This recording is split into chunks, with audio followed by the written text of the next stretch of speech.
To finish our chapter on the 3ds Max interface, I'd like to talk about customizing hotkeys.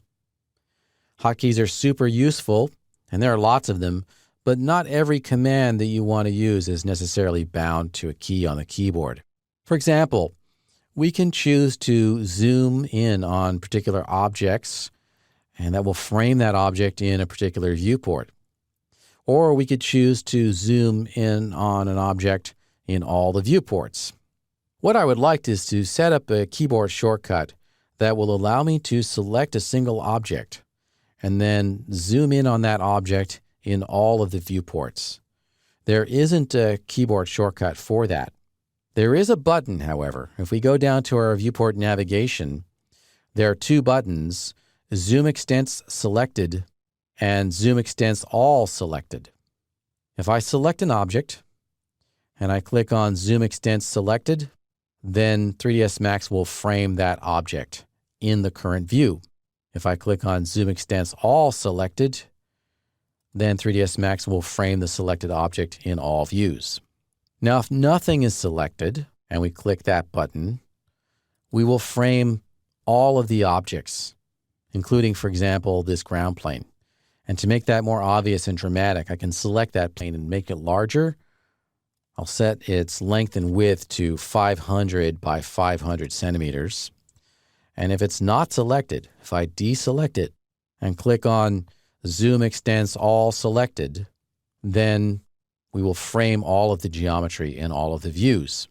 Okay, so that's what I want to do. I want to make a hotkey that will do that because it's actually kind of two-in-one command. As we saw, if nothing is selected, then it will Zoom Extents All. That's already bound to a keyboard shortcut. But I don't actually need that because if I just deselect my objects, then Zoom Extents All Selected will perform that same function. Okay, so let's go and customize hotkeys. We'll go into the Customize menu, Customize User Interface, and in that dialog, we've got the Keyboard tab. And in here is every command in 3ds Max. And you need to know the name of the command before you get here because it's not organized in any way except for these categories here, but it's not organized by menu, for example. So if I go back up to category here and all commands, then we see all the commands listed. And down at the very bottom are the zoom commands. Here we go. So Zoom Extents All is already bound. And by all is meant all views.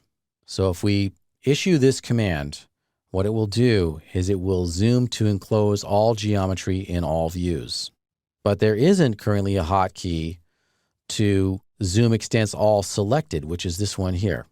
But as I said earlier, this is a two-in-one command because if nothing is selected, then it will perform this command. It'll Zoom Extents All geometry in all views. So this one's kind of unnecessary. I'm going to take the shortcut away from Zoom Extents All and assign it to Zoom Extents All Selected. I'll select it here and then go up to the hotkey and click in there and then just hold down the keys that I want to assign. And that's going to be Control and Shift and Z or Z. And you can see that it's already assigned to something. It's listed here what it's currently assigned to, but I'm going to reassign it by clicking on this button, and then this keyboard shortcut will be assigned to this command. And now it's done. It's no longer bound to Zoom Extents All. It's now bound to Zoom Extents All Selected. And I could save it explicitly, or I could just close the dialog, and that keyboard shortcut will be saved when I close down 3ds Max. Okay, so now let's test it. Select an object, hold down Control, Shift, and Z, or Z, and now all the viewports zoom in to the selected object. And then test its other behavior. If I click on Nothing out here and choose Control, Shift, Z, and now we've got a Zoom Extents All in which we're zooming out to enclose all geometry in all views. All right, cool. So I know the terminology of that was a little bit convoluted, but the basic principle is the same for assigning a keyboard shortcut or a hotkey to any command. You just go into that dialog, select the name of the command, enter in the keyboard shortcut you want, and click Assign, and you're done. All right, cool. So that shows us how to customize hotkeys, and it concludes our chapter on the 3ds Max interface.